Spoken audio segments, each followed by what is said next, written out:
നമ്മുടെ തെറ്റുകൾ ക്ഷമിക്കാൻ കർത്താവ് നമ്മളോട് പറഞ്ഞൊരു മാനദണ്ഡമുണ്ട്. വേറൊന്നുമല്ല, നമ്മുടെ കൂടെയുള്ളവരോട് നമ്മളൊന്ന് ക്ഷമിക്കണമെന്നുള്ളതാണ്.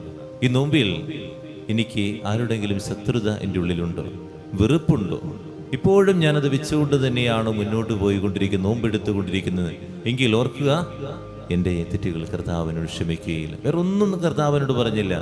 നിന്റെ സഹോദരങ്ങളോട്, നിന്നെ വേദനിപ്പിച്ചവരോട് ചിലപ്പോൾ ബുദ്ധിമുട്ടുണ്ടാകാം, അത് ഈ നോമ്പ് കാലഘട്ടത്തിൽ ക്ഷമിക്കുക. അങ്ങനെ ക്ഷമിക്കുകയാണെങ്കിൽ ഞാൻ നിന്റെ തെറ്റുകളും ക്ഷമിക്കുന്നു എന്നുള്ളതാണ്.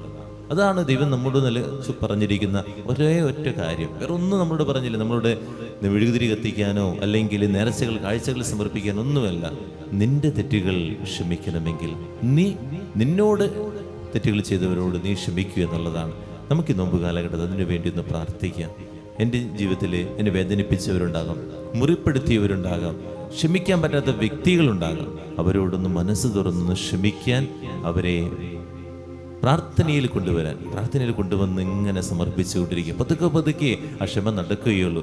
നമ്മുടെ വിശുദ്ധ കുർബാനയിലാകും, ജപമാലയിലാകും, അവരുടെ മുഖം ഇങ്ങനെ കൊണ്ടുവന്ന് അവരെ സമർപ്പിച്ചുകൊണ്ടിരിക്കുക. പതുക്കെ എൻ്റെ ഉള്ളിൽ ഒരു ആർദ്രത കടന്നു വരും, കാരുണ്യം കടന്നു വരും, ക്ഷമിക്കാൻ തുടങ്ങും. പ്രാർത്ഥിക്കാം.